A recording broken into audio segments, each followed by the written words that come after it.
When it comes to display advertising, marketeers are always looking for ways to streamline the process and save time. Thankfully, there's a solution that does exactly that: responsive display ads. Responsive display ads are a type of ad format offered by Google Ads.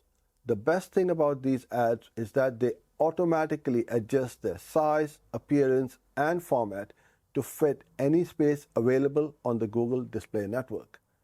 This means they can appear as text, images, or even a combination of both, depending on what fits best for the site where the ad is being shown.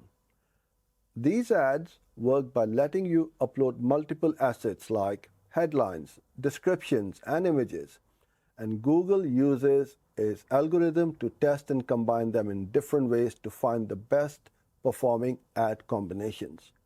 You don't need to manually create individual ads for every format or device.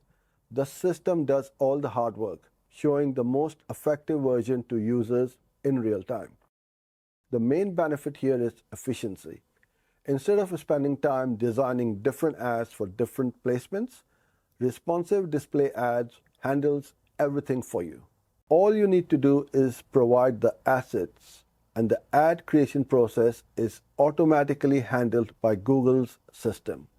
In conclusion, if you're looking to make display advertising simpler and more effective, responsive display ads are the way to go. They save time, improve performance, and allow you to focus on other important aspects of your marketing strategy. Hope you enjoyed this video. Don't forget to like and subscribe. If you need help with your Google Ads, I invite you to take the 14-day free trial of my coaching program. Thank you, and see you in the next one.